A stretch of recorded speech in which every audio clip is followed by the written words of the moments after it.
Hola mi amigo querido, qué alegría, estamos aquí juntos nuevamente. Gracias a Dios por la vida, por la salud, ¿sabes? Aunque hayan dificultades en tu vida, aunque haya problemas, no desesperes, Jesús está en el control de la vida. Para eso tienes que buscarlo todos los días en oración, a través del estudio de la palabra. Y eso te fortalece, porque todos en realidad enfrentamos dificultades. Esta vida es la permanente solución de problemas. No hay nadie que pueda decir que no tiene problemas, pero cuando tienes a Jesús en el corazón, nada es imposible de ser vencido. Entonces vamos a la lección número 3 para el 20 de julio del año 2024. El título de la lección, Controversias. ¿Por qué controversias? Porque vamos a ver algunas historias del capítulo 2 de Marcos, donde los fariseos viven preguntando, viven cuestionando, viven discutiendo los hechos de Jesús. Están atentos a cada palabra y si no pueden agarrarlo por la palabra, están atentos a cada acción de Jesús para ver dónde Él erró, para acusarlo, para criticarlo, para condenarlo y finalmente, como veremos más adelante, llevarlo hasta la cruz del Calvario. Pero el Señor Jesucristo no estaba preocupado en contradecir, no estaba preocupado en explicar. Él hacía y sabía lo que estaba haciendo. ¿Sabes, querido? A veces perdemos tiempo cuando estamos queriendo explicar o contestar o responder las críticas, lo que las otras personas hablan de nosotros. No pierdas el tiempo. Tú tienes una misión en la vida y tú camina atrás de la misión. Tienes a Cristo en la vida, sigue al Señor Jesucristo. Que no te importe lo que las otras personas digan, a no ser que las otras personas están diciendo algo que tú, reflexionando, llegas a la conclusión de que tienes que corregir, tienes que cambiar, entonces tienes que hacerlo. Vamos a empezar leyendo el texto bíblico, Marcos capítulo 2. El propósito de la lección de esta semana es mostrar que las historias registradas en la Biblia tienen una razón de ser. No están solamente por hacer historia. Las historias traen lecciones y vamos a estar atentos a esas lecciones que Marcos presenta. El primer subtítulo de la lección es la curación de un paralítico. Y en esta historia veremos que el pecado paraliza el alma. Y al paralizar el alma, pues te paraliza todo en la vida. Es terrible cargar el peso de la culpa. Vamos al texto entonces. Marcos 2, 3 al 7 dice: Entonces vinieron a él unos trayendo un paralítico que era cargado por 4. Y como no podían acercarse a él, a Jesucristo, a causa de la multitud, descubrieron el techo de donde estaba y haciendo una abertura, bajaron el lecho en que yacía el paralítico. Al ver Jesús la fe de ellos, dijo al paralítico: Hijo, tus pecados te son perdonados. Estaban allí sentados algunos de los escribas, los cuales cavilaban en sus corazones. ¿Por qué habla este así? Blasfemias, dice. ¿Quién puede perdonar pecados sino solo Dios? Sin embargo, querido, los judíos no sabían que Jesucristo era Dios. A los suyos vino y ellos no lo recibieron. Y en lugar de estar atentos para aprender, estaban atentos para criticar, para juzgar. Me impresiona que el Señor Jesucristo estaba en la casa y había gente por las ventanas, en la puerta, por todos los lados. Y cuando estos 4 hombres llegaron llevando al paralítico para ser curado por el Señor Jesucristo, no podían entrar. Nadie les permitía entrar. Entonces, ¿qué hicieron ellos? Mira la tenacidad, mira el deseo de querer ver a su amigo curado. Subieron al techo, hicieron un agujero por el techo, introdujeron al paralítico por ahí. Y el texto bíblico dice que al ver Jesús la fe de ellos, de los 4, que llevaron al paralítico, se dirigió al paralítico y le dijo: hijo, tus pecados te son perdonados. Me impresiona la expresión: al ver Jesús la fe de ellos. Ahora, no quiere decir que Jesús curó al paralítico por causa de la fe de ellos. Jesús curó al paralítico por causa de la fe del paralítico, porque el paralítico creyó. Quiere decir, nadie puede creer por ti. Entonces, ¿por qué el texto bíblico dice, al ver Jesús la fe de ellos? Es que Jesús quedó admirado cómo esos 4 hombres amaban tanto a su amigo, sentían tanto dolor de verlo en esa situación, que hicieron un hueco por el techo. Eso es trabajo. Hicieron bajar por ahí al paralítico. Y Jesús admiró esta actitud. Admiró la tenacidad de estos hombres, el amor, la pasión de estos hombres para salvar a sus amigos. Ojalá que nosotros todos tuviéramos la pasión de estos hombres para querer salvar a las personas que todavía no conocen al Señor Jesucristo. Al ver Jesús la fe de ellos, se dirigió al paralítico y le dijo: hijo, tus pecados te son perdonados. ¿Por qué? El paralítico no había venido para que se le perdonasen los pecados. El paralítico había llegado para ser curado de la parálisis. Pero aquí viene la lección: es que el pecado te paraliza, la culpa te paraliza. Yo me acuerdo de hace muchos años atrás, conocí una señora extraordinaria, misionera, ganadora de almas, y años después, cuando llegué a la ciudad, ella estaba en cama, paralítica completamente, del cuello para abajo, no movía nada. La última vez que yo la vi, años atrás, le estaban dando una medalla interesante que entregaban a los ganadores de almas. Y ahora ella paralizada. Fui a visitarla a pedido del pastor y de algunos hermanos. Y cuando empecé a hablar con ella me di cuenta que ella tenía un problema serio. Pedí por favor que todos me dejasen a solas con ella. Y ella me miró y me dijo: pastor, usted se dio cuenta de cuál es mi problema. Y yo pequé, pastor, yo caí. Y empezó a llorar. Y me dijo: yo merezco morir. Porque yo conocía la palabra de Dios. Yo había llevado tantas personas a Cristo. Yo no podía caer. Querido, esa es la idea que muchas personas tienen. No, fulano no podía caer. ¿Por qué no podía caer? ¿No es un ser humano? Cualquier ser humano, en el momento que se desconecta de Jesús, es propenso a caer, y esa mujer cayó. Y su mente le decía: mereces morir. Y el peso, la culpa, había trabajado en su mente de tal manera que había paralizado su cuerpo, prácticamente la quería matar, solo no podía cortar el cordón de la vida, que eso pertenece a Dios. Entonces, por eso digo que la culpa paraliza. El otro día yo estaba viajando aquí en Brasilia y de repente un hombre chocó contra un poste y salió del carro, y lo primero que gritaba es: yo soy un miserable, yo soy un culpable, yo merezco. Tú te das cuenta del peso de la culpa. Yo no sé cuál era el problema de ese hombre, pero él decía: yo merezco, yo tengo la culpa. Evidentemente la culpa atormenta a la persona. Cualquier cosa que te sale mal, inmediatamente ya piensa: la culpa, la culpa. Por eso el Señor Jesucristo, que sabía que el problema de este hombre no era físico, sino que era espiritual, le dijo: tus pecados te son perdonados. Pero ahí aparecen los fariseos y en su corazón comienzan a cavilar y dicen: pero ¿quién es este? ¿Qué blasfemia se está diciendo? Solo Dios tiene el derecho de perdonar pecados. Pero es que Jesucristo era Dios, solo que ellos no lo aceptaban como Dios. Oh, querido, Jesucristo siempre está con la mano extendida tratando de perdonar, de curar, de sanar.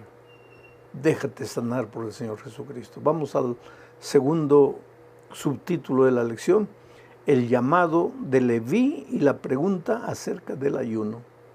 Para esto leo Marcos 2, 13 y 14. Dice así: después volvió a salir al mar y toda la gente venía a él y les enseñaba.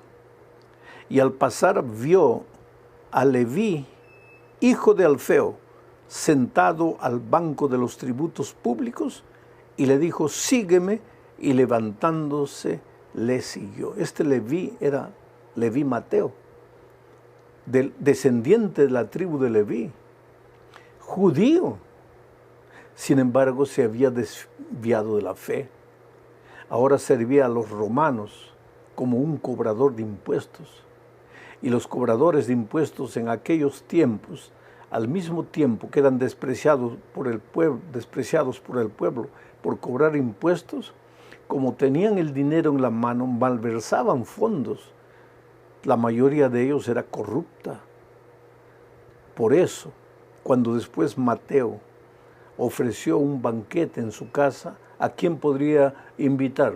Si él invitase a los buenos ciudadanos, nadie iría, porque todos lo consideraban un publicano y lo consideraban un corrupto, un ladrón.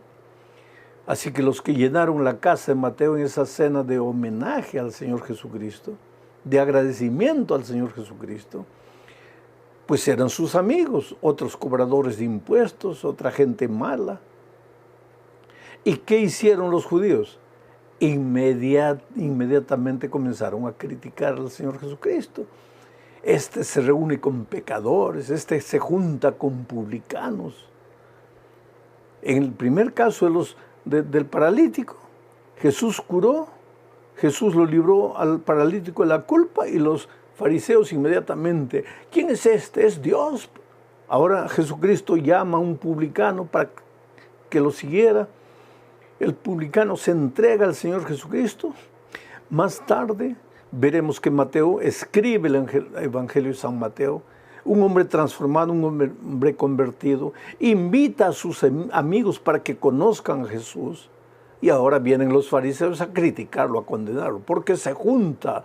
¿Por qué se viste de esta manera? ¿Por qué se conduce de esta manera? ¿Por qué se porta de esta manera? En lugar de entender que el Señor Jesucristo había venido a morir por los pecadores, a salvar por los pecadores, ellos que se consideraban demasiado justos, critican al propio Señor Jesucristo. Tú dirás: oh querido, pero ya los fariseos ya pasaron de moda, ya se quedaron en la historia. No, querido. Los fariseos continúan vivos, criticando, juzgando. ¿Por qué dijo así? ¿Por qué hizo esto? ¿Por qué? ¿Por qué? ¿Por qué? Porque siempre fue así. Ahora, si el Señor Jesucristo se hubiera distraído a estar discutiendo con ellos, habría perdido el tiempo. Bueno, entonces los fariseos le hacen una pregunta al Señor Jesucristo: ¿por qué tus discípulos no ayunan? Porque los judíos ayunaban tradicionalmente 2 veces por semana, pero parece que los discípulos del Señor Jesucristo no ayunaban. Ahí el Señor Jesucristo les presenta una ilustración para hacerlos pensar. Jesucristo trata de explicar para ellos que hay diferencia entre la religiosidad y la espiritualidad. Ser una persona espiritual es una cosa y ser un hombre religioso es otra cosa. El religioso está preocupado por las formas de la religión. El hombre espiritual está preocupado por las cosas del fondo, por la verdadera raíz del problema. Entonces leo ahora Marcos 2, 12 y 22. Dice así: nadie pone remiendo de paño nuevo en vestido viejo. De otra manera, el mismo remiendo nuevo tira de lo viejo y se hace peor la rotura. Y nadie echa vino nuevo en odres viejos. De otra manera, el vino nuevo rompe los odres y el vino se derrama y los odres se pierden. Pero el vino nuevo en odres nuevos se ha de echar. En primer lugar, yo quiero colocar ahí en la tela, ustedes van a ver un odre. Un odre era una vasija preparada de cuero, cosían por los lados. Tú estás viendo la figura ahí. y ahí se guardaba líquido, se guardaba agua para ir al desierto bebiendo agua, y también se colocaba el jugo de uva para ser fermentado y producir vino. Pero para que el jugo de uva se fermentase, pues se hinchaba, y hinchaba el odre. De tanto usar el odre quedaba viejo. Y si tú colocabas vino nuevo, o sea, jugo de uva, y tapabas eso en un odre viejo, al hincharse el vino, al fermentarse, el odre viejo se rompía. Entonces nadie coloca vino nuevo en odre viejo. Y en el ejemplo del paño, Jesús dice, nadie para parchar una ropa vieja coloca un pedazo de paño nuevo. ¿Por qué? Porque en la primera lavada, en esos tiempos los paños no tenían la técnica de hoy. En la primera lavada el paño se encogía. Y si tú habías remendado un vestido viejo con un paño nuevo, después de la primera lavada, al estirarse el paño, pues rompía el vestido. Lo que el Señor Jesús estaba queriendo decir aquí, oye, no estés preocupado con la forma de las cosas, preocúpate con el fondo, que si ayunó, que si no ayunó. ¿Cómo está tu relación con Cristo? ¿Cómo está tu vida espiritual? No andes preocupado por lo que los hombres pueden ver, preocúpate por lo que solo Dios puede ver y que está en tu corazón. Naturalmente que si estás en armonía con Dios, con sus enseñanzas, lógicamente eso se va a notar en tu vida exterior. Porque que alguien diga, estoy bien con Cristo, y vive una vida exterior desreglada, qué bien con Cristo estás. Pero por otro lado, puedes vivir preocupado en mostrar una vida bonita por fuera cuando no tienes nada por dentro. Bueno, vamos a la tercera parte, el Señor del sábado. Nuevamente controversia con los judíos, ahora en torno al sábado. Leo Marcos 2, 23, 24 y 27 y 28. Dice así: aconteció que al pasar él, Jesucristo, por los sembrados, un día de reposo, sus discípulos andando comenzaron a arrancar espigas. Entonces los fariseos le dijeron, mira, ¿por qué hacen en el día de reposo lo que no es lícito? También les dijo, el día de reposo fue hecho por causa del hombre y no el hombre por causa del día de reposo. Por tanto, el Hijo del Hombre es Señor aún del día de reposo. Está hablando del sábado aquí. Hay mucha gente que piensa que Jesús vino a abolir el sábado. No, no, no. Él vino a cumplir el sábado. Él inició su ministerio en la sinagoga de Capernaum. Un sábado entró al culto dando ejemplo a las personas de que el sábado es un día especial para ser dedicado al Señor. Alguien me dijo el otro día, pero yo puedo dedicar todos los días al Señor. Gloria a Dios y puedes dedicar todos los días a Dios. Pero el sábado es el día especial de comunión con Cristo, de adoración, donde el pueblo de Dios va a la sinagoga, al templo en este caso, a adorar al Señor Jesucristo. Pero los judíos, ellos habían como que endiosado al sábado. En lugar de ser el sábado un día de reposo para ellos, era un día para estar controlando las reglas, que no puedes hacer esto, que no puedes hacer aquello. Y cuando los discípulos de Jesús un día estaban recogiendo espigas de trigo en la carretera mientras se dirigían a su destino y estaban con hambre, ellos vinieron, los fariseos, a criticar al Señor. ¿Por qué? ¿Por qué hacen esto? Y el Señor Jesucristo les dice, oiga, el Señor Jesús, Él mismo, es el Señor del sábado. Ustedes están preocupados con la forma, pero no están preocupados con la esencia. Ahora, no contentos con esto, porque este incidente sucedió en el campo, Ellos fueron ahora a la sinagoga, al templo. Y mira lo que dice Marcos capítulo 3, versículos 1 al 4. Otra vez entró Jesús en la sinagoga y había allí un hombre que tenía seca una mano. Y le acechaban para ver si en el día de reposo les sanaría, a fin de poder acusarle. Entonces dijo al hombre que tenía la mano seca: levántate, ponte en medio. Y les dijo: ¿es lícito en los días de reposo hacer el bien o hacer el mal? ¿Salvar la vida o quitarla? Pero ellos callaban. Interesante.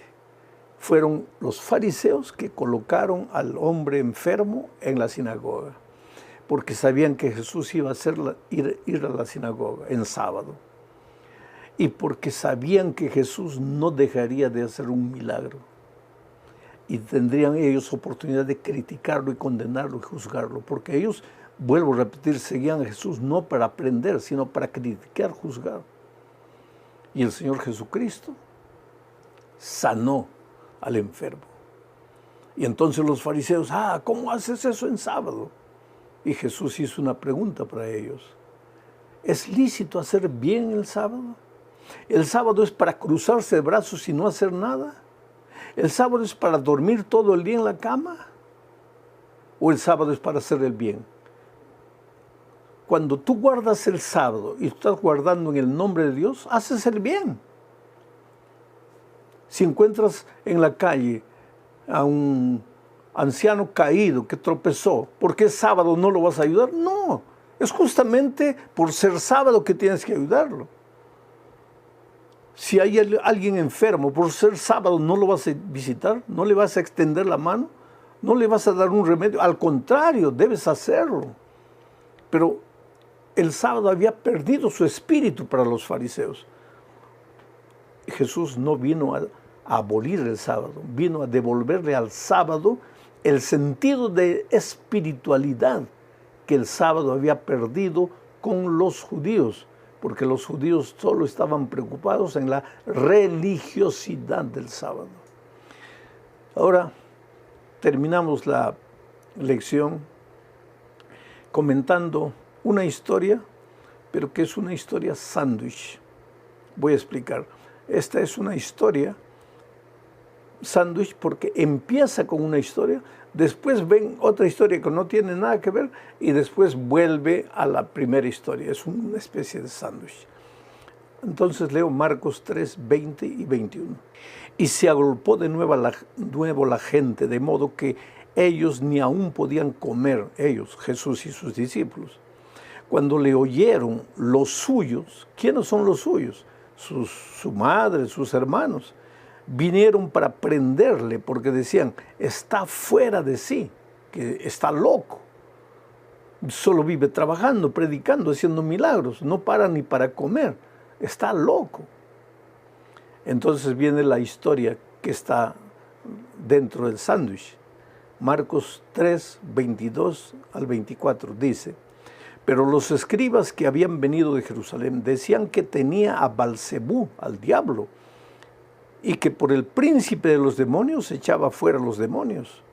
Y habiéndolos llamado, les decía en parábolas Jesús a los fariseos: ¿cómo puede Satanás echar fuera a Satanás? Si un reino está dividido contra sí mismo, tal reino no puede permanecer. Interesante. Los judíos acusaban a Jesús de echar demonios porque tenía a Satanás, a Balsebú. Y Jesús le dice: pero ¿cómo puede el diablo echar fuera al diablo? Si el diablo está dividido, no va a lograr nada. Ahora, mi pregunta para ti, querido, es: si el diablo está dividido, no logra nada. Entonces, si la iglesia de Dios está dividida, ¿va a lograr qué? Aquí hay una lección poderosa, porque ni siquiera el diablo se divide a sí mismo. Entonces, ¿cómo es que muchas veces el pueblo de Dios está dividido? Que una iglesia está dividida, que una iglesia tiene que salir allá porque peleó con los otros hermanos aquí. No, eso no puede ocurrir, porque si queremos hacer algo en la vida, tenemos que ser un pueblo unido.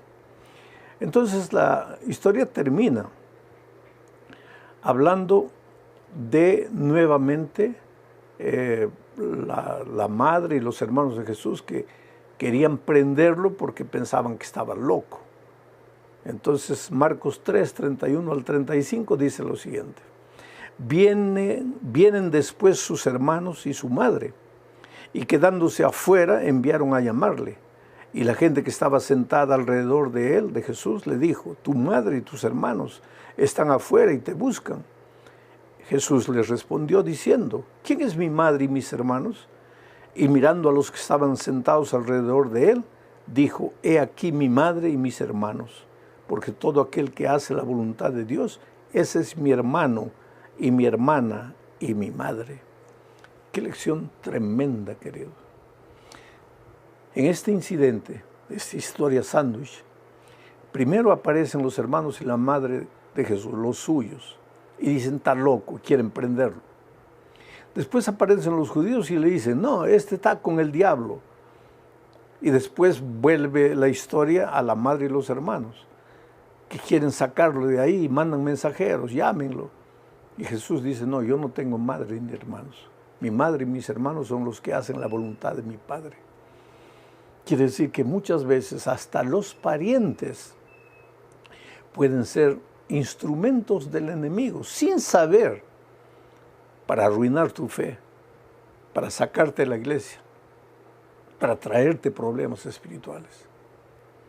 Tenemos que respetar al padre, a la madre, y tenemos que amar a nuestros hermanos carnales, pero nunca antes de Dios. Es menester amar a Dios antes que a los hombres. Que Dios te bendiga, querido. En esta lección nosotros vimos cómo mientras Jesús quería hacer bien, quería predicar, quería enseñar, quería llevar a las personas a la salvación, los fariseos solo querían contradecirle, solo querían criticarle, condenarle, pero Jesús no perdía tiempo, continuaba en el cumplimiento sagrado de su misión. Tú eres de aquellos que sigue al Señor Jesús, quiere aprender de Él, o eres de aquellos que solo quiere criticar, juzgar y condenar. La respuesta es solo tuya. Que Dios te bendiga ricamente.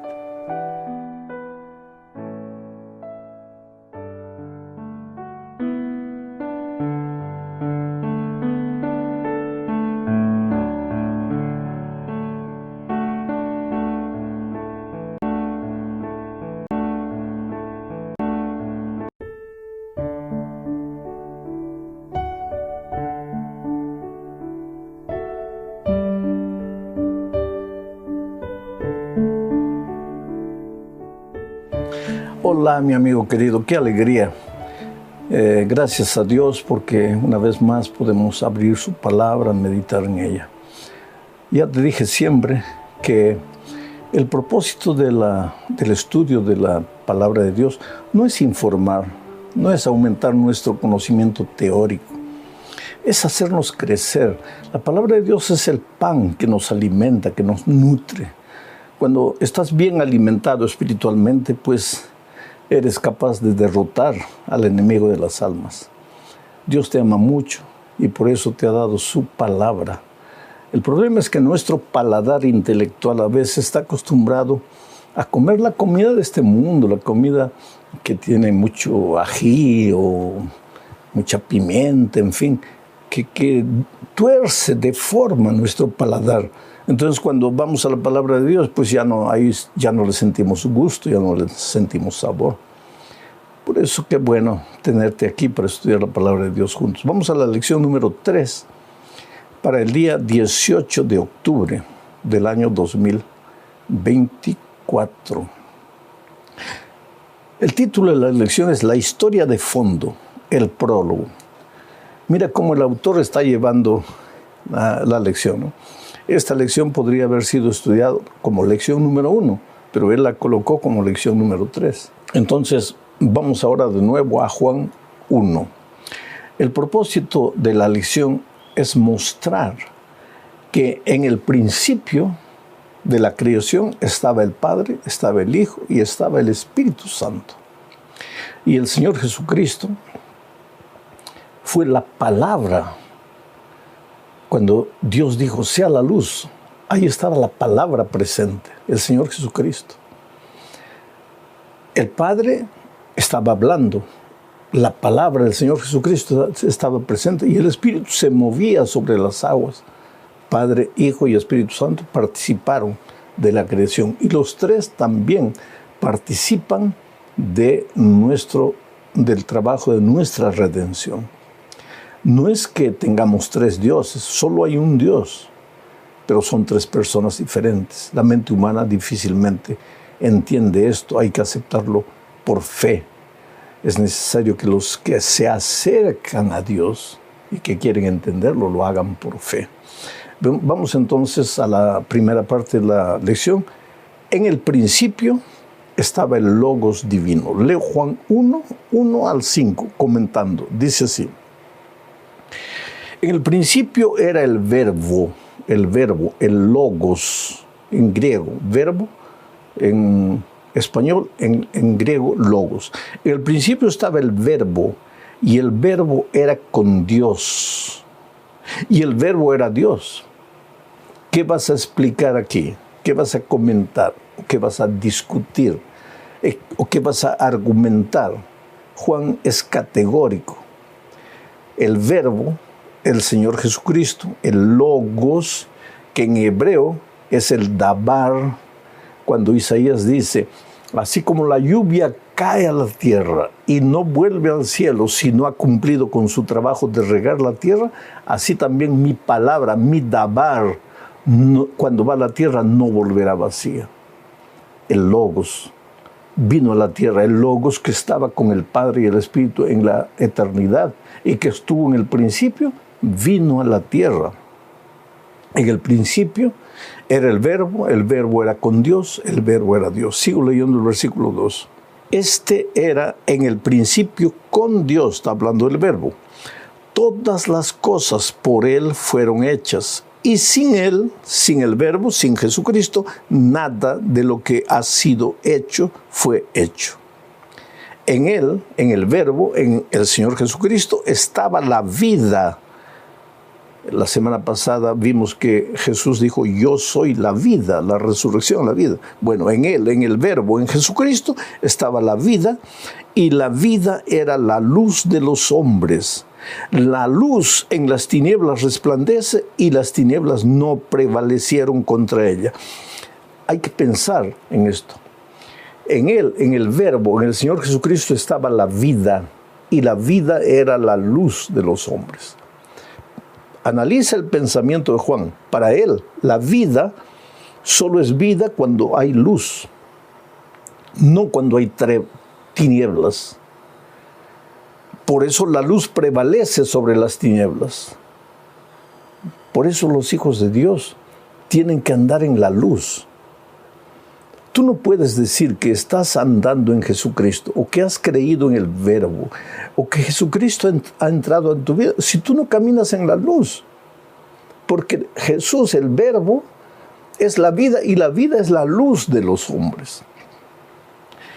Infelizmente hoy hay muchos cristianos sinceros que están creyendo de alguna manera que como Dios es amor y como Dios es misericordia, pues entonces yo puedo vivir como quiera, que finalmente Dios me va a salvar porque Él es amor, porque sería incapaz de destruir a sus hijos. Es que, querido, no es que Dios va a destruir a nadie. El propio pecador se va a destruir solo.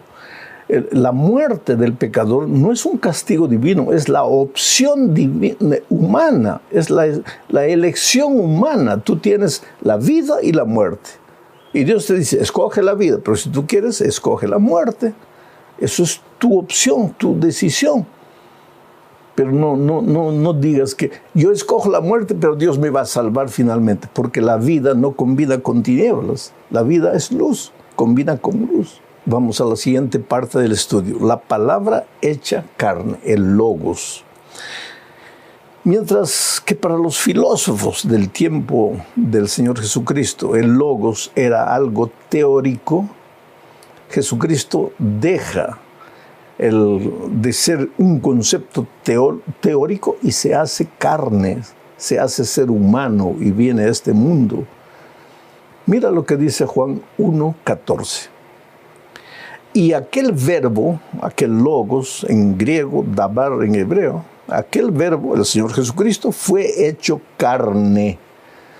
De aquí deducimos que el verbo es el Señor Jesucristo, porque el verbo se hizo carne y habitó entre nosotros los seres humanos.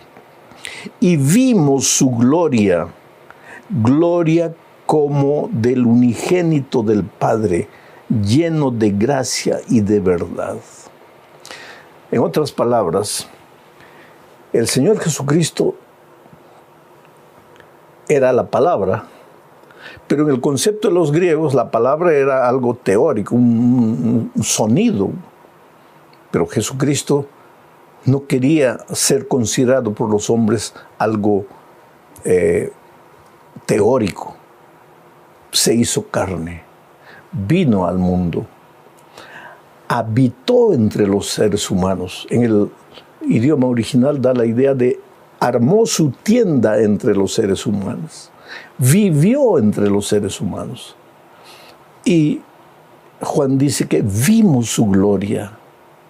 Era la gloria del unigénito del Padre, lleno de gracia y de bondad. Percibe que el Padre envía a su Hijo, hecho carne, y el Hijo se mueve entre los seres humanos, y los seres humanos ven la gloria del Padre en el Hijo y aceptan al Señor Jesucristo. Y ahora Jesús, antes de irse al cielo, les dice a sus discípulos: como el Padre me envió, yo os envío a vosotros. En otras palabras, el mensaje, la palabra, la doctrina, si quieres llamarle, tiene que dejar de ser una teoría en nuestra experiencia, tiene que hacerse carne. El Evangelio no puede ser teórico, el Evangelio tiene que hacerse carne en nuestra experiencia. Entonces, por donde nosotros vayamos, somos el Evangelio andante, el Evangelio con ropa, el Evangelio de carne. La gente no va a creer en una palabra bonita, la gente va a creer en una vida real, bonita, maravillosa, transformada. En ese sentido, reflejamos la gloria de Dios. Vamos a la tercera parte de este estudio. Oír o no oír la palabra. Desde el principio fue así, querido. Dios habla, pero Dios no obliga a nadie a creer. Tú eres libre de creer o de rechazar la palabra. Si aceptas la palabra de Dios, tienes vida eterna, porque la palabra de Dios es vida. Pero si la rechazas, no estás rechazando simplemente la palabra, estás rechazando al propio Señor Jesucristo.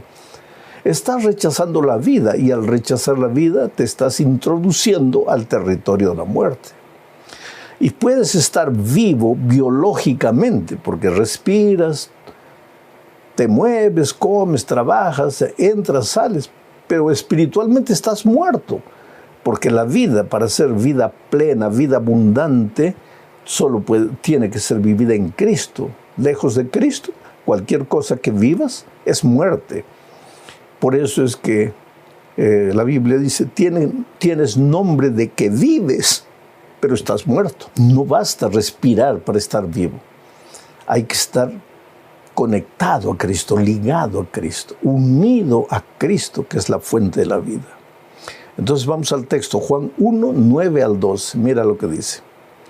Aquella luz verdadera, la vida, el Señor Jesucristo, el Logos, el Dabar en hebreo, aquella luz verdadera que alumbra a todo hombre, venía a este mundo.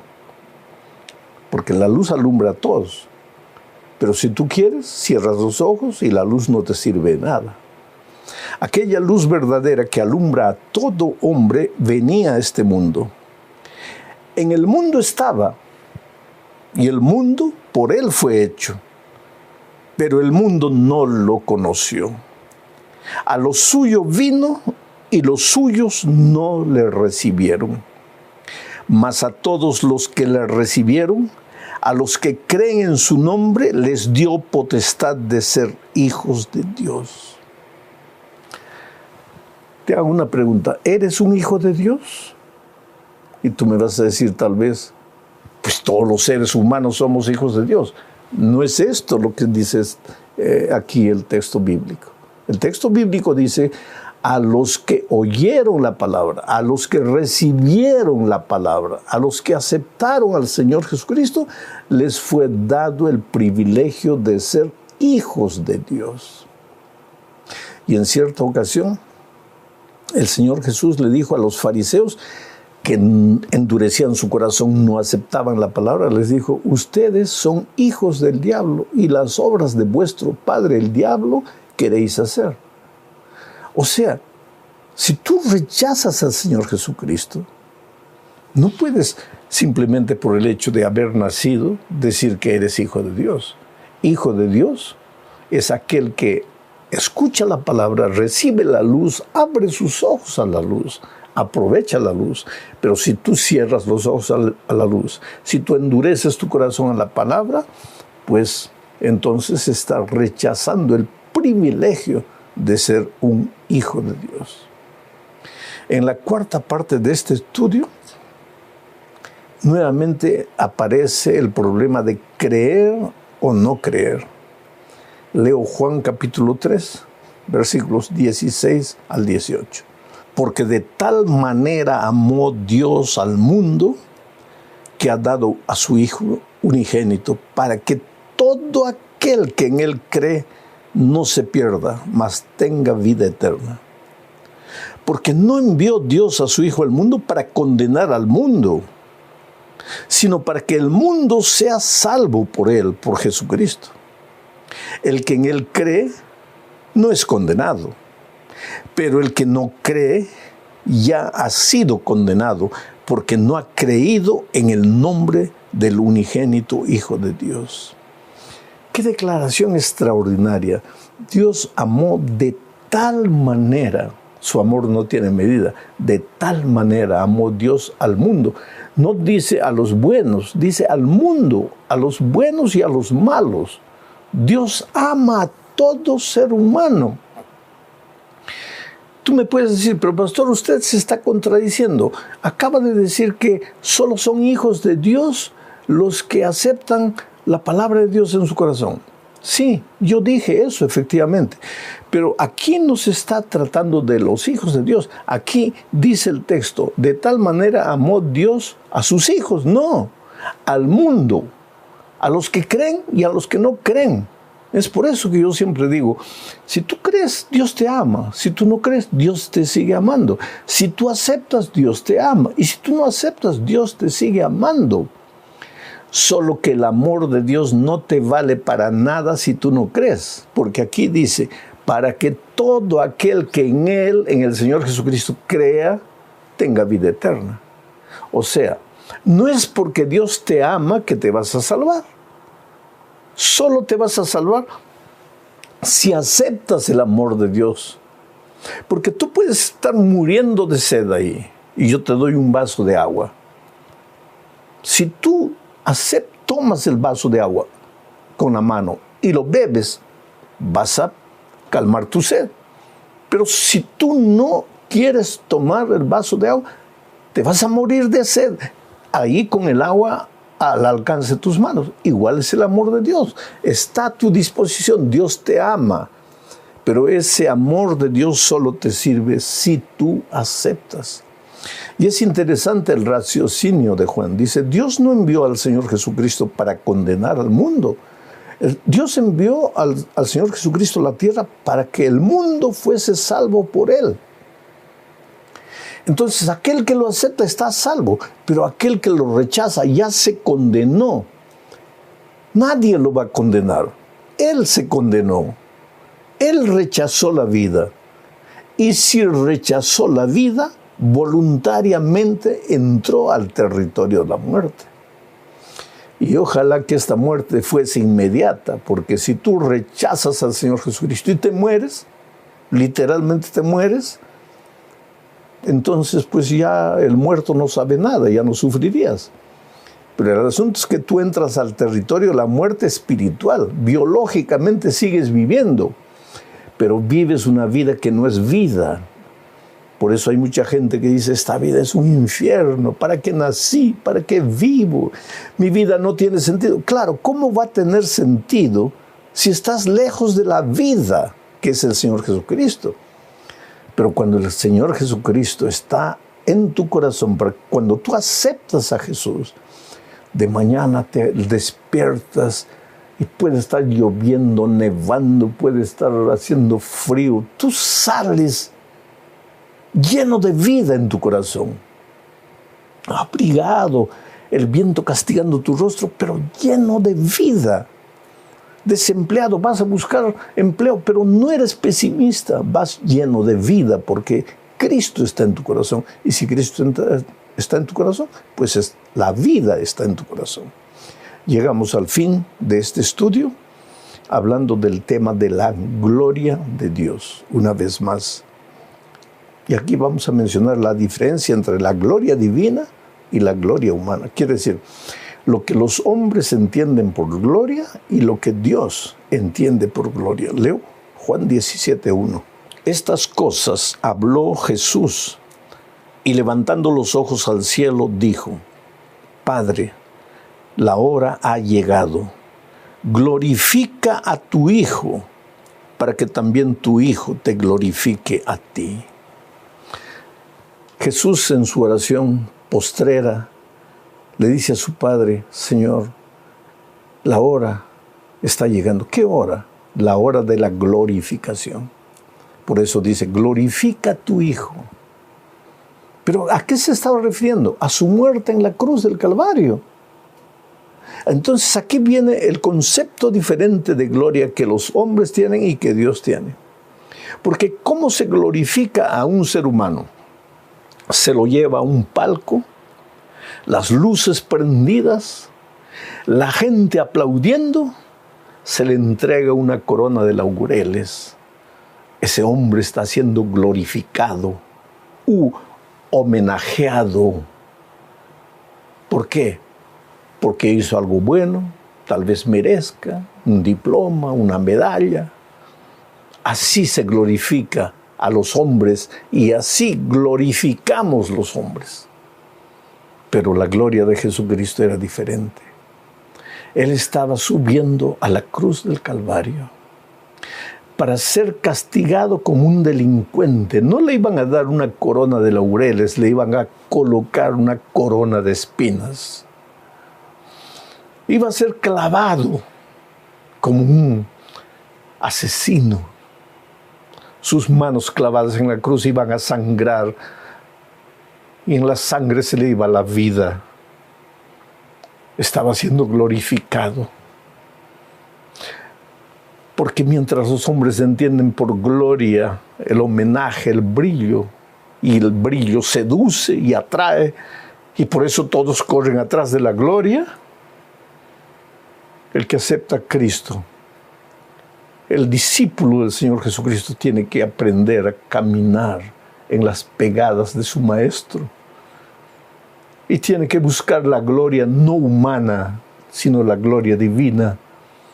Y esa gloria muchas veces es vergüenza, es humillación, es tristeza, es dolor, es renuncia.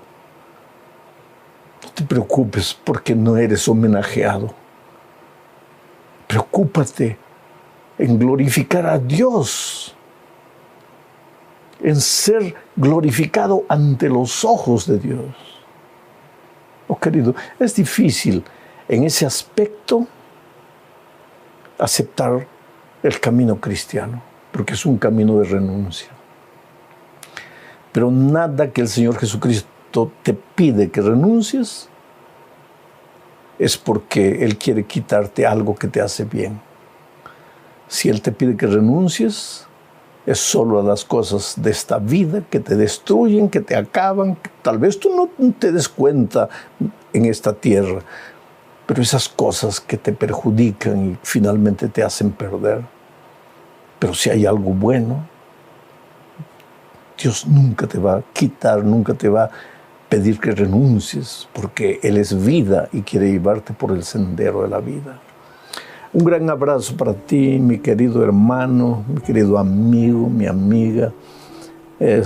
me siento emocionado porque a veces en los aeropuertos, en diferentes lugares, me encuentro con gente que para mí es desconocida, pero se acercan con una familiaridad, me dan un abrazo, me dicen, pastor, qué alegría conocerlo personalmente.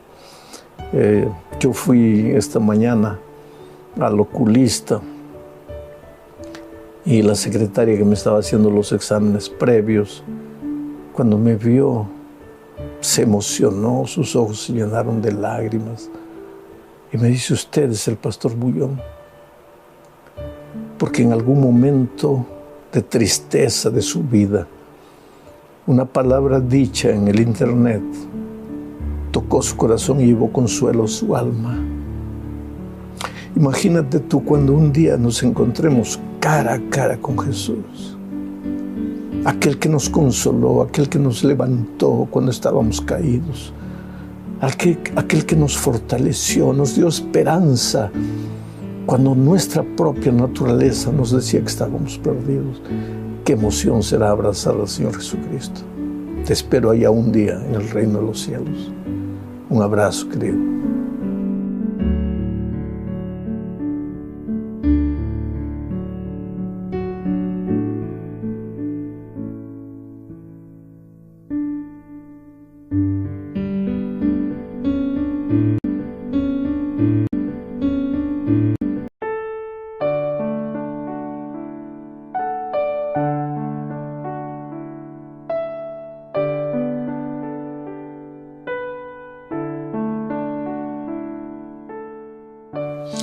Hola, mi amigo querido, qué alegría. Nuevamente estamos aquí juntos para estudiar la lección número 3 para el 18 de enero del año 2025.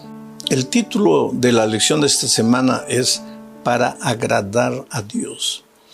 Y el propósito es mostrarnos que aunque nosotros somos seres humanos imperfectos, después de la caída de Adán y Eva en el pecado, pues el carácter de Dios se deformó en nosotros, somos egoístas por naturaleza, luchamos toda la vida contra nuestro carácter deformado, ese carácter nos mete en problemas en el trabajo, en la familia, hasta en la iglesia. Entonces, aunque nosotros somos imperfectos, Dios se agrada, a Dios le gusta ver esta pobre intención humana de amarle. Él se agrada cuando una persona acepta su amor, cuando se deja amar por Él. ¿Por qué? Porque su amor es transformador y si la persona se deja amar por Dios, lógicamente que su vida va a ser transformada. Entonces vamos a la primera parte de este estudio bajo el título de Más valioso de lo que tú puedes imaginar. Hay una frase que se ha hecho prácticamente característica en mi ministerio. Cuando digo, tú eres lo más precioso que Dios tiene en esta vida. Con tus defectos, con tus errores, tú eres la cosa más linda que Dios tiene. Esto no es frase mía. Esto fue sacado de la Biblia. Porque cuando yo voy a las Sagradas Escrituras, descubro que el ser humano es lo más precioso que Dios puede tener en esta tierra, y Él expresa ese amor de muchas maneras. Por ejemplo, Él presenta el hecho de que nada es más valioso para un padre que el hijo que se deja amar o que se ha alejado de Él y que regresa a casa. Y eso está en la parábola del hijo pródigo. Pero leo Lucas capítulo 15, 20 al 24, que es parte de la parábola. Dice así: Y levantándose, vino a su padre. Y cuando aún estaba lejos, lo vio su padre, y fue movido a misericordia, y corrió, y se echó sobre su cuello, y le besó. Y el hijo le dijo: Padre, he pecado contra el cielo y contra ti, y ya no soy digno de ser llamado tu hijo. Pero el padre dijo a sus siervos: Sacad el mejor vestido, y vestidle, y poned un anillo en su brazo y calzado en sus pies, y traed el becerro gordo y matadlo y comamos y hagamos fiesta, porque mi hijo era muerto y ha revivido, se había perdido y es hallado. Y comenzaron a regocijarse. En estos versículos está descrito el amor de Dios cuando el hijo ingrato, el hijo rebelde, un día regresa a sus brazos. Está descrito en la figura de la parábola del hijo pródigo. Desde que el hijo se fue, el hijo rebelde, y sabes, el hijo había cometido una ofensa tan grande que tal vez en aquellos tiempos fuese la ofensa más grave que un hijo le podía hacer a su padre. ¿Qué ofensa? Pedirle la herencia cuando el padre estaba vivo. No había ofensa. Los judíos tenían tradicionalmente la pena de muerte para este tipo de delito. Un hijo rebelde, pedirle al padre la herencia cuando el padre aún estaba vivo. El hijo se fue. Pero la sierva de Dios dice que desde que el hijo se fue, el padre se quedó en el balcón de la casa contemplando el horizonte, con la esperanza de que un día el hijo vuelva. Oh querido, si tú estás lejos de Dios y lejos de la iglesia, quiero que sepas que Dios te espera. Que desde que te fuiste, Dios nunca dejó de esperarte. Que su espíritu va atrás de ti a buscarte, que te llama de las maneras a veces más inimaginables, te llama con amor, te llama con ternura, muchas veces permite que la vida te golpee, mas por tras de eso está el llamado de Dios a ti. Y eso fue lo que sucedió con el hijo. El chiquero de puerco, sin tener que comer, pensó: volveré a casa. Tantos jornaleros en la casa de mi padre tienen que comer, yo aquí muriendo de hambre. No, volveré, le diré: Padre, he pecado contra ti. Y volvió. Pero cuando el padre lo contempló a lo lejos, salió corriendo y lo abrazó, lo cubrió con sus brazos, lo abrazó, lo besó. El hijo estaba inmundo, ropas salpicadas de estiércol de puerco, cabello desgreñado, barba, los piojos cayendo por ahí. Inmundo, sucio, inmerecedor. Los judíos podrían apedrearlo por haber pedido la herencia al padre mientras el padre estaba vivo. Por eso el padre lo abrazó, lo protegió, lo cuidó. Quiere decir, si apedrean a mi hijo, primero me van a apedrear a mí. Ese es el amor de Dios por el hijo. No por el hijo bueno, sino por el hijo rebelde. ¿Quiere decir que el hijo bueno no agrada a Dios? Claro que lo agrada. Pero hay mucha alegría en el corazón de Dios, en el reino de los cielos, entre los ángeles, cuando un pecador se arrepiente, cuando un pecador reconoce que ha estado caminando mal y decide regresar al Señor Jesucristo. Tú eres precioso a los ojos de Dios, no te olvides de eso. Vamos a la segunda parte. El regocijo de Dios. Aquí veremos que el Señor se regocija al ver no solo el regreso de sus hijos, sino la restauración del hijo que se ha ido, del pueblo rebelde. Porque el pecado destruye, el pecado hiere, el pecado deforma, el pecado ensucia. Entonces, cuando el hijo regresa, hay todo un proceso de restauración. Dios tiene que limpiar lo que el pecado ensució. Dios tiene que enseñarte a vivir de nuevo porque has vivido en los caminos del mal, haciendo el mal. Veamos lo que dice Sofonías 3:17. Jehová está en medio de ti, medio de ti.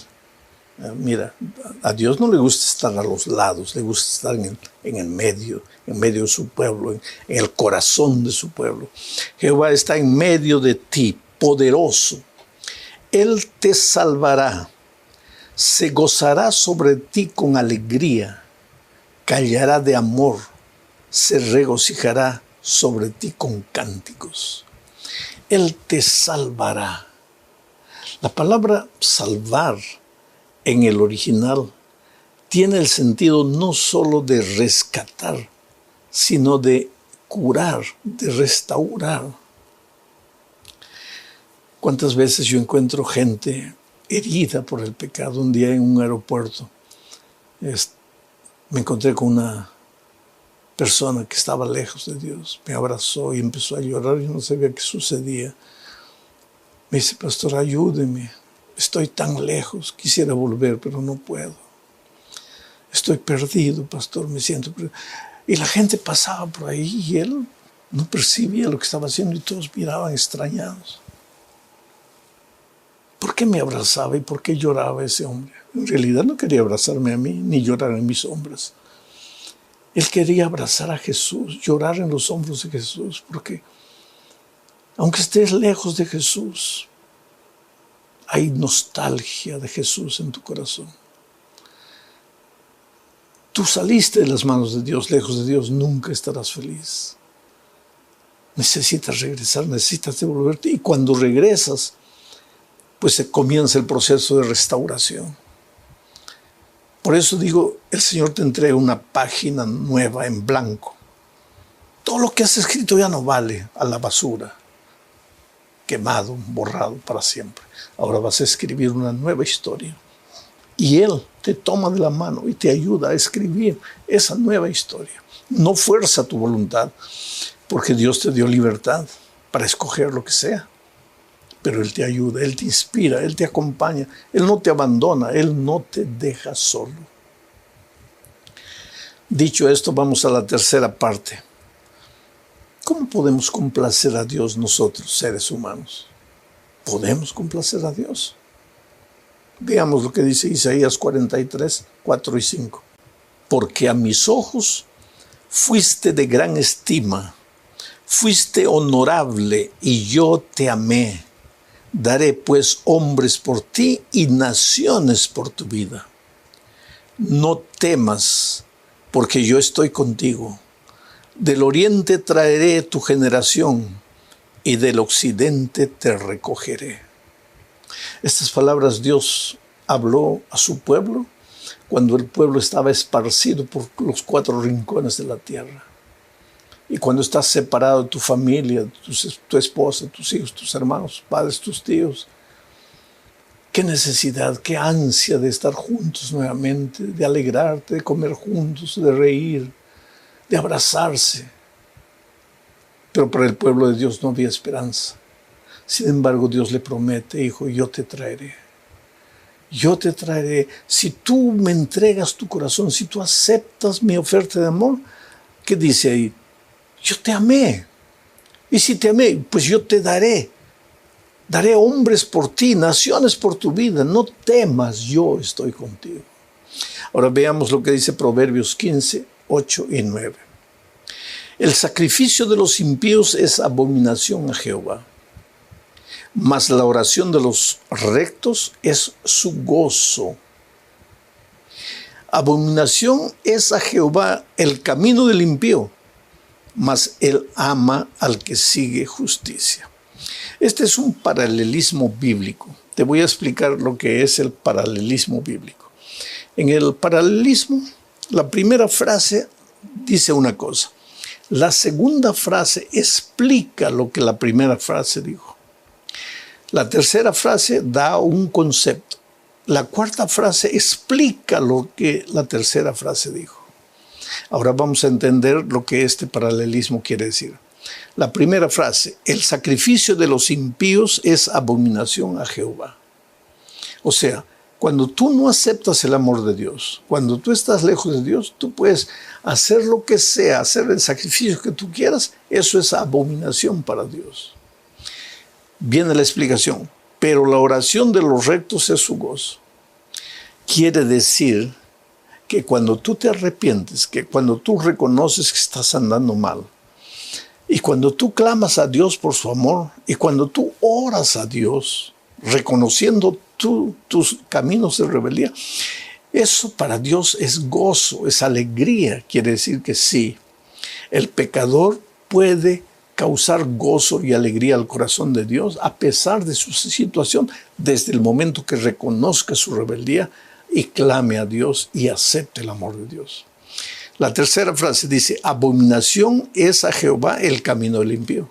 Y la última frase explica, mas Él ama al que sigue la justicia. En otras palabras, en resumen, el pensamiento de este texto es que aunque tú hayas caído, aunque tú te hayas ido, aunque estés lejos de Dios, si reconoces tu condición de pecador, de rebeldía, y decides volver a Dios, Él te acepta y Él se alegra. No hay momento de mayor alegría para Dios que cuando el Hijo de Dios reconoce que necesita del amor de Dios. Vamos a la cuarta parte, bajo el subtítulo de Piedras Vivas. En realidad aquí lo que el autor de la lección de la escuela sabática está queriendo decir es responder la pregunta de cómo podemos agradar a Dios. Y Hebreos 11:6 dice lo siguiente: pero sin fe es imposible agradar a Dios. Voy a parar aquí un poco para explicar la palabra imposible. ¿Qué es imposible? Para que tengas un concepto bien real y concreto de la palabra imposible, te digo, toma un balde de agua y coloca la cabeza y mantén la cabeza dentro del balde de agua 1 hora. Eso es imposible. 1 minuto tal vez. Los que han desarrollado la capacidad pulmonar tal vez 3 minutos. 5 minutos. ¿Quién sabe? Un poco más después de eso. O te ahogas o te mueres. Te mueres porque tu cabeza no resiste. Tu pulmón sin oxígeno no resiste. Si insistes en permanecer ahí debajo del agua, corres riesgo de muerte. Entonces, tener la cabeza dentro del agua 1 hora es imposible. Bueno, eso es imposible. Ahora, Pablo dice aquí que cuando no ejercitas la fe, ¿qué es la fe? La confianza en Dios. ¿Qué es la confianza? Solo puedes confiar en una persona a quien tú conoces, a quien tú crees de alguna manera que puedes confiar, porque te inspira amor, te inspira seguridad, te inspira confianza. Sin fe es imposible agradar a Dios. ¿Y cómo Dios va a estar feliz cuando Él te da todo su amor, te ofrece todo su amor, te promete su amor? Su amor es un pacto de amor para ti. Pero tú lo rechazas, tú no lo aceptas, tú no quieres. Entonces, pues, Dios se queda triste. Sigo leyendo el texto. Porque sin fe es imposible agradar a Dios, porque es necesario que el que se acerca a Dios crea que le hay y que es galardonador de los que le buscan, que le hay amor. Si te acercas a Dios con la confianza de que en Dios hay perdón, hay amor, hay salvación, hay restauración, entonces pues vas a recibir el galardón. ¿Por qué? Porque buscaste a Dios. Entonces, en otras palabras, ¿cuál es la razón para confiar en Dios? ¿Cuál es la razón para tener fe en Dios? Romanos 5:8 responde eso diciendo: mas Dios muestra su amor para con nosotros en que siendo aún pecadores, Cristo murió por nosotros. Esta es la razón. Si cuando eras un pecador en tus pecados Dios te amaba, ahora que sientes el deseo de volver a Dios, ahora que reflexionas y percibes tu rebeldía, ¿cómo es que Dios no te va a amar? Entonces no tengas miedo de regresar a Él. Saca de tu cabeza la idea de que no, Dios no me va a aceptar porque yo ya me he ido demasiado lejos, porque ya he hecho demasiadas cosas feas. No, tú puedes venir trayendo a Dios tu pasado como sea. Él se encarga de limpiar, de restaurar, de salvar, de curar. ¿Y cuál es el resultado de recibir el amor de Dios? Romanos 8:1 dice: ahora pues, ninguna condenación hay para los que están en Cristo Jesús, los que no andan conforme a la carne, sino conforme al Espíritu. Ya no hay condenación.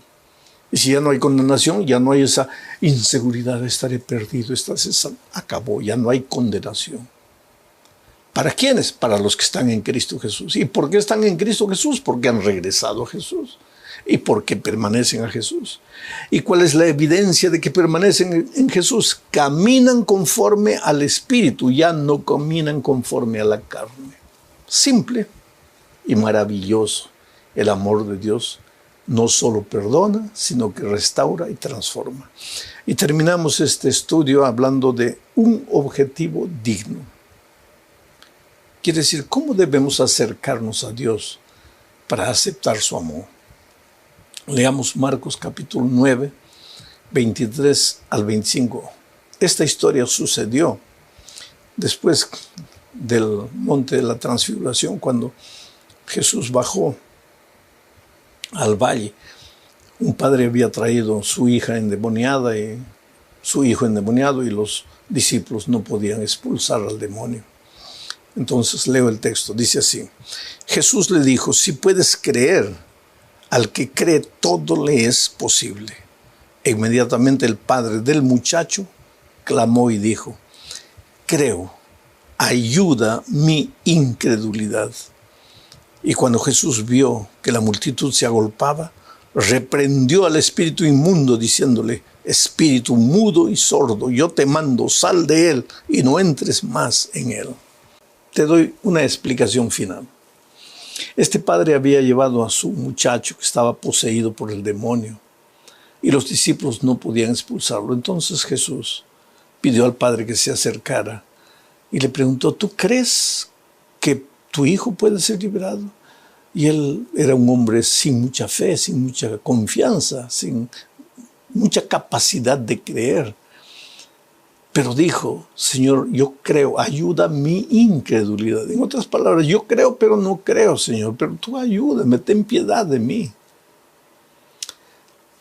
En una ocasión yo salí después de la predicación y en la puerta afuera encontré un hombre corpulento, alto, llorando como un niño. Me acerqué de él y cuando me reconoció me abrazó y me dijo, pastor, mi vida está destruida. Yo necesito a Dios en mi vida, pero no creo en Dios. Yo necesito creer en Dios, pero no puedo creer en Él, porque desde niño me han enseñado que Él no existe. Pastor, por favor, ayúdeme a creer. Qué triste realidad.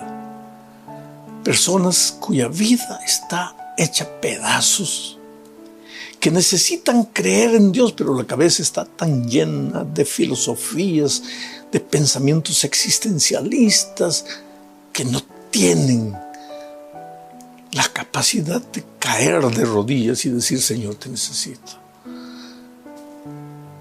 ¿Quién eres tú? ¿Necesitas de Jesús? Eres lo más precioso que Dios tiene.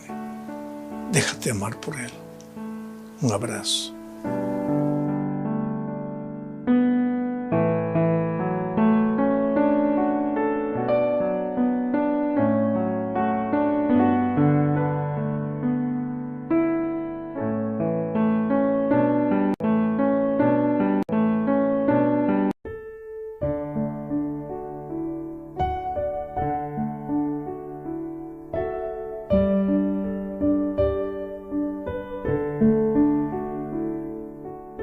Hola, mi amigo querido, qué alegría que estás ahí acompañándome en el estudio de la lección número 12 para el 12 de octubre del año 2024. El título de la lección es Señales de su divinidad. Se refiere a la divinidad de Cristo. Y el propósito de la lección es mencionar 3 milagros a través de los cuales podemos percibir la divinidad de Cristo. Porque te digo una cosa, mira, el Señor Jesucristo tenía que ser pleno Dios y pleno ser humano, pleno hombre. ¿Por qué? Porque Él venía al mundo a salvarnos del pecado, a morir en nuestro lugar. Ahora, como Dios, Él no podría morir, tenía que ser pleno hombre. Por otro lado, si no fuese hombre, no podría ser un representante de la raza humana para sustituirnos en la cruz del Calvario, donde era nuestro lugar por causa del pecado. Entonces Dios se hizo hombre. Nunca dejó de ser Dios. Siempre fue Dios, pero cuando vino a la tierra hizo un pacto con su Padre, de que no usaría sus poderes divinos en esta tierra. Ahora, el hecho de que no usaba sus poderes divinos no quiere decir que los había perdido. Dios es Dios, Dios no pierde nunca.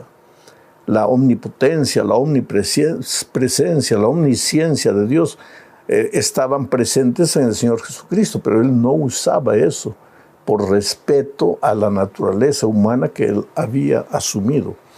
Entonces vamos a estudiar 3 milagros donde podemos vislumbrar la naturaleza divina de Cristo. Ahora, el propósito de estos milagros no es analizar el milagro en detalle en sí, más bien ver dónde se manifiesta la naturaleza divina de Cristo al operar estos milagros. El primer milagro es el milagro de la multiplicación de los panes y los peces. Leo Juan 6, versículos 4 y 5.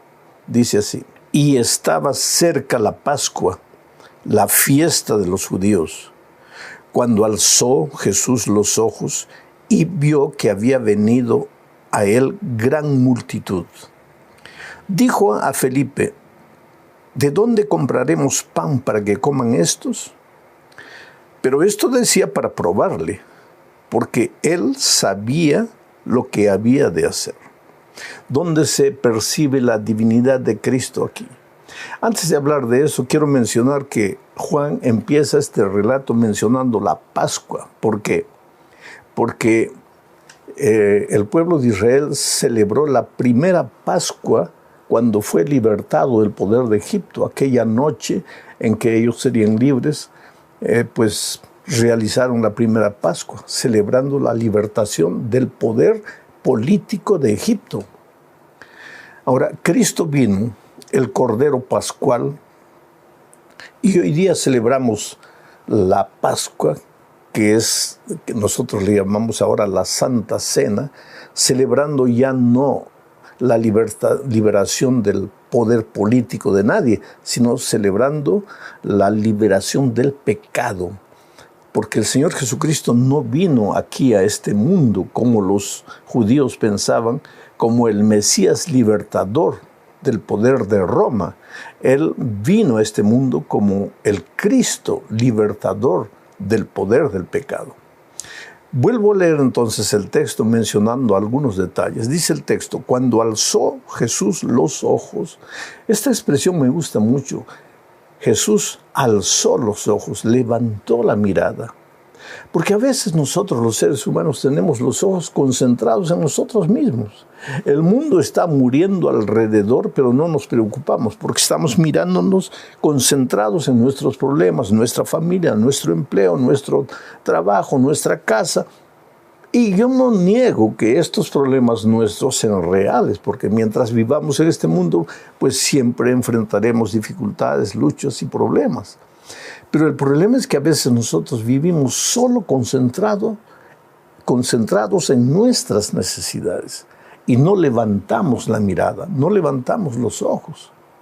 Pero Jesús sí, inclusive porque Él había venido a este mundo, no por causa de Él. Él no había venido a este mundo para vivir, Él había venido para morir y Él tenía conciencia de eso.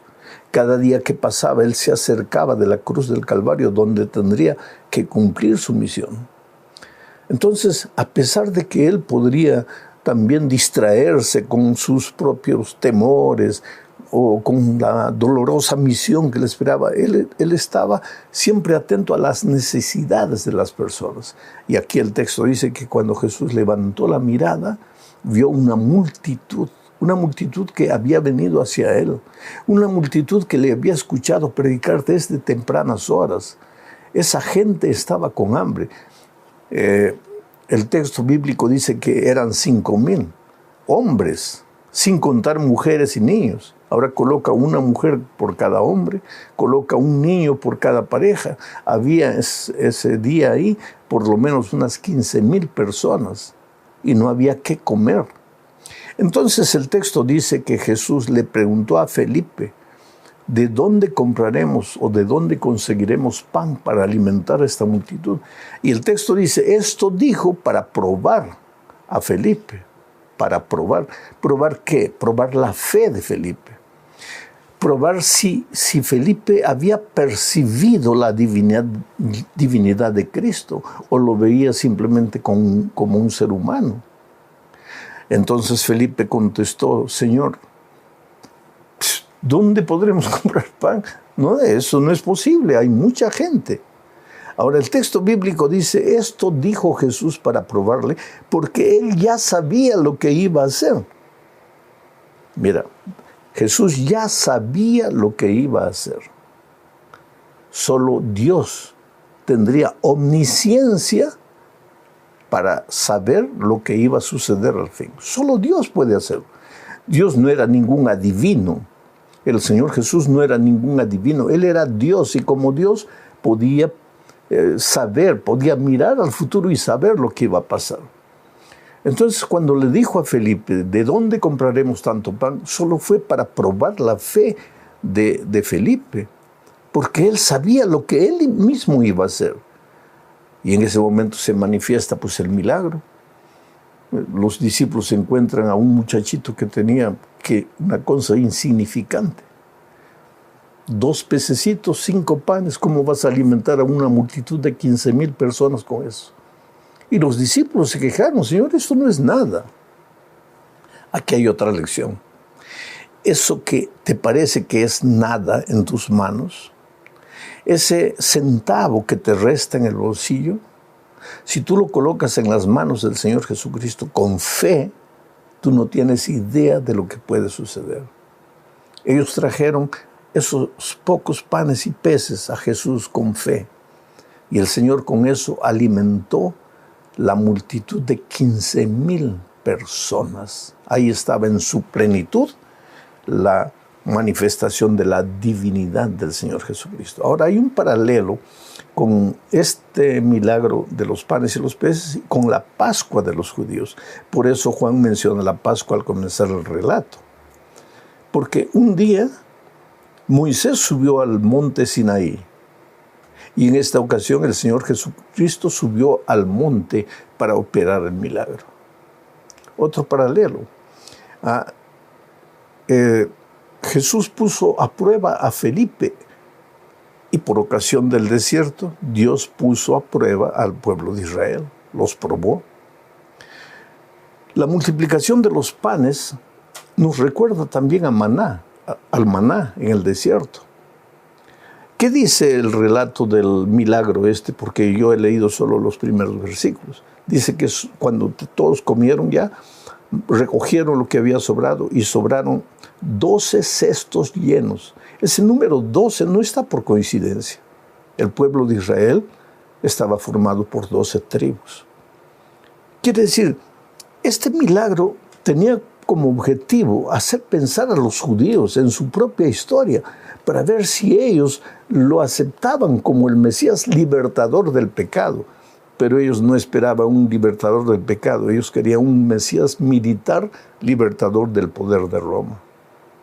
Entonces vamos a la segunda parte, donde hablaremos de la actitud del pueblo, no de los líderes, no de los sacerdotes, sino del pueblo, que exclamaron diciendo: realmente este es el profeta.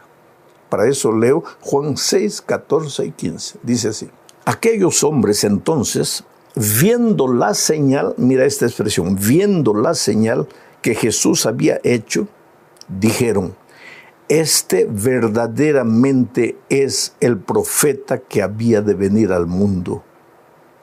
Pero entendiendo Jesús que iban a venir para apoderarse de él y hacerle rey, volvió a retirarse al monte solo. Quiere decir, el pueblo, no los líderes religiosos, porque esos no tenían capacidad de ver, ellos solo tenían capacidad de criticar. Ellos no oían, ellos recibían el mensaje para torcerlo y atacar y condenar al Señor Jesucristo. Pero el pueblo más simple, más humilde, comenzó a ver vislumbres de la divinidad de Cristo. Pero confundieron las cosas, porque vuelvo a repetir, el pueblo esperaba un libertador del poder de Roma. Y entonces pensaron: ¿qué líder extraordinario es este? Hay que coronarlo rey. nuestro rey ahora, ya, en este momento. ¿Por qué? Porque si el ejército tiene que luchar, no necesita llevar comida, porque Él multiplica los panes y los peces. Y si alguien es herido, Él con un toque de la mano lo cura. Y si alguien es muerto, Él lo resucita.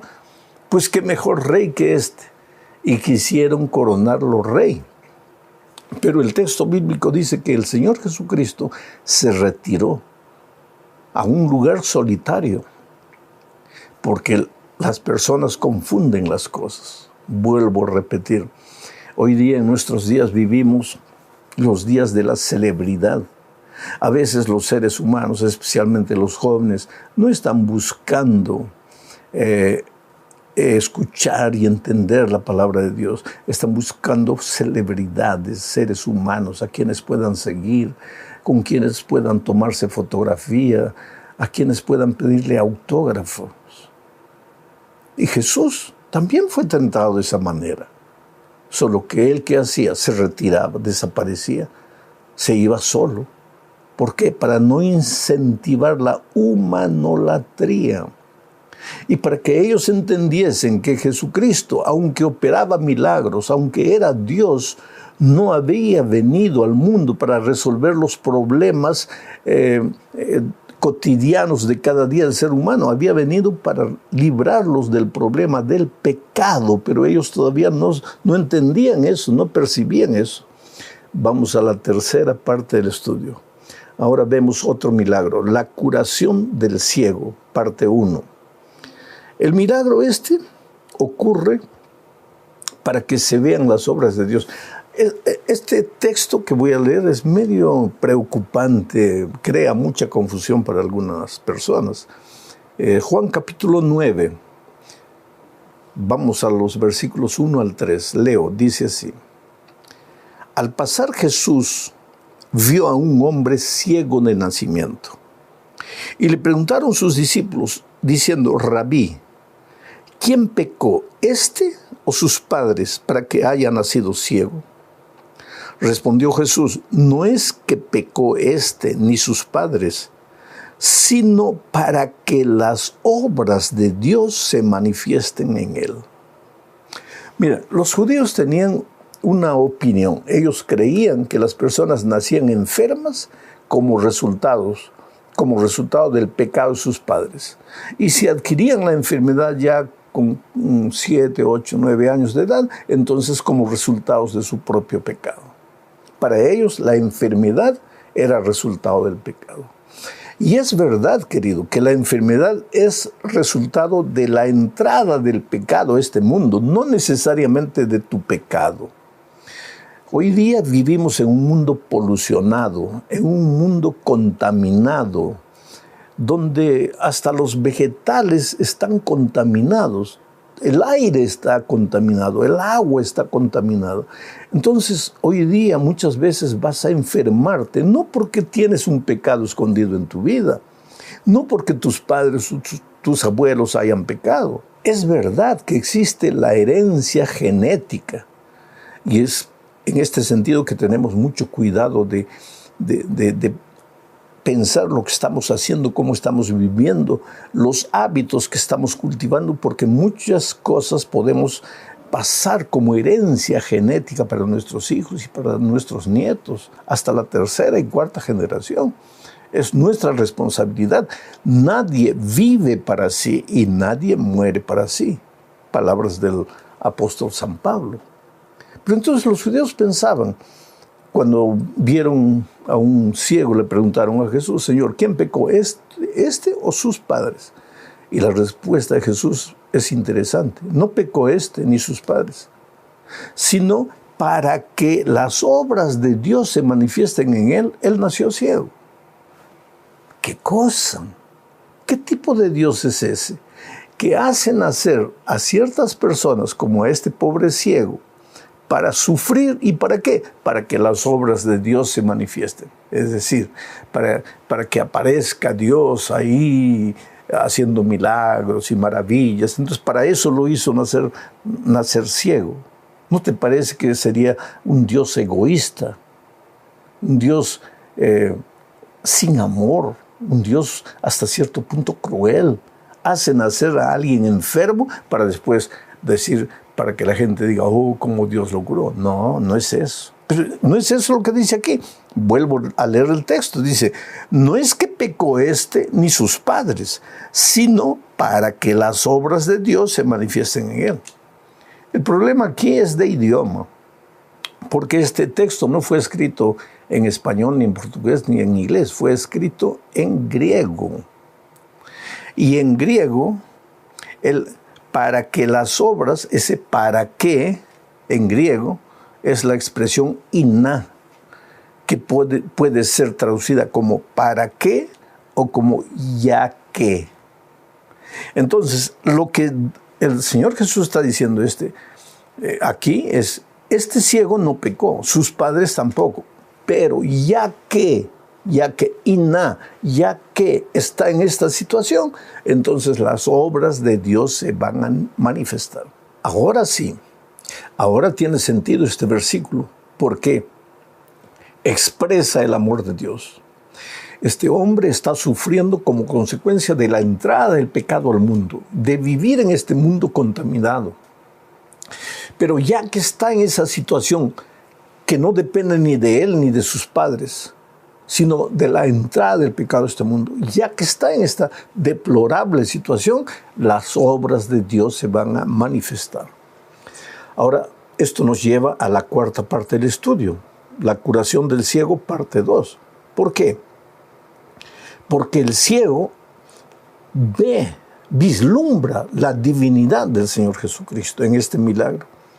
Y sin embargo, los que veían se volvían cada vez más ciegos. ¿Por qué? Porque no creían. Porque tú puedes ser un ciego físico y ver espiritualmente. Y tú puedes estar perfectamente bien de los ojos y sin embargo ser un ciego espiritual que no te das cuenta del amor maravilloso de Jesucristo que quiere redimirte y quiere transformarte. Entonces leo Juan 9, 32 y 33. Dice así. Estas son palabras del propio ciego. Cuando los líderes vienen y le preguntan y lo presionan y le dicen, pero ¿cómo? ¿Quién hizo esto? Y el ciego dice, pues el Señor Jesús. Y ellos no creen, los líderes no creen. Entonces el ciego argumenta y dice así, desde el principio no se ha oído decir que alguno abriese los ojos a uno que nació ciego. Si este no viniera de Dios, refiriéndose a Jesús, nada podría hacer. Respondieron y le dijeron, tú naciste del todo en pecado y nos enseñas a nosotros, y lo expulsaron. Interesante. El ciego entendía que desde cuando Dios creó las cosas, nunca se ha escuchado que alguien abra los ojos de un ciego. Ahora, si este Jesús que hizo el milagro conmigo me abrió los ojos, es porque viene de Dios. Y los judíos, los líderes, en lugar de por lo menos reflexionar, ¿será que viene de Dios? No. Inmediatamente argumentan porque están ciegos espiritualmente. Y dicen, no, ¿quién eres tú? Tú eres un pobre ciego y según la tradición has pecado o tus padres han pecado. Entonces tú vives en pecado. ¿Y qué nos vas a decir a nosotros, los maestros de Israel? Oh, querido, el hecho de que tengas un título, el hecho de que inclusive hayas estudiado teología y sepas toda la teoría bíblica, no quiere decir que tus ojos espirituales han sido abiertos. De repente yo puedo verme tentado a buscar en la Biblia solo lo que me conviene, pero no a asimilar lo que el Señor Jesucristo está diciendo. Finalmente, nuestra lección esta semana termina con el tercer milagro donde se vislumbra la naturaleza divina de Cristo. En este caso, Él mismo expresa su unidad con el Padre, porque solo Dios es fuente de vida, y en este milagro el Señor Jesucristo asume que Él es la fuente de la vida. Mira lo que dice Juan 11, 25 al 27. Le dijo Jesús, ¿A quién? A la hermana de Lázaro. Yo soy la resurrección y la vida. Yo soy la resurrección y la vida. Aquí Jesús asume definitivamente, explícitamente su naturaleza divina.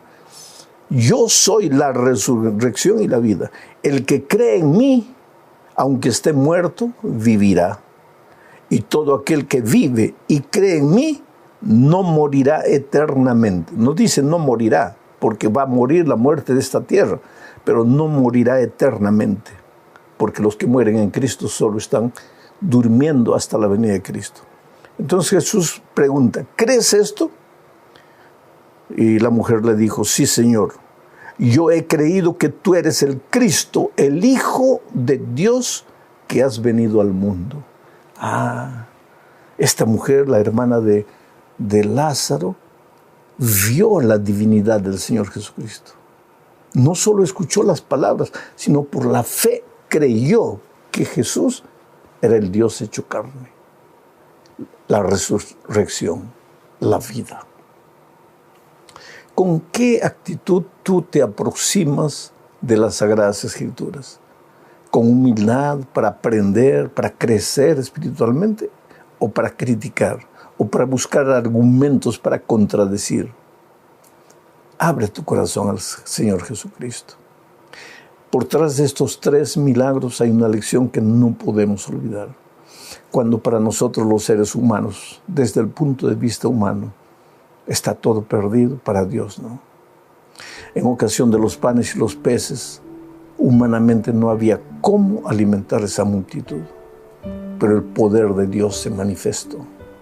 En el caso del ciego, humanamente no había remedio para su mal, pero el poder de Dios se manifestó. Y en el caso de Lázaro, él ya estaba muerto hace 4 días, ya olía mal, ya estaba en estado de descomposición, pero el poder de Dios se manifestó. ¿Tienes un problema en este momento? ¿Por qué no te arrodillas a Dios y clamas y permites que el poder de Dios se manifieste? De repente no se va a manifestar como tú quieres, pero el poder de Dios va a entrar en tu corazón, va a transformar, va a sacar el miedo, la duda, el temor, y te vas a levantar de tus rodillas con los ojos abiertos para mirar el camino, la salida, la puerta. Y vas a ser capaz de las grandes conquistas que los hijos de Dios pueden alcanzar. Un abrazo, que Dios te bendiga ricamente. Felicidades.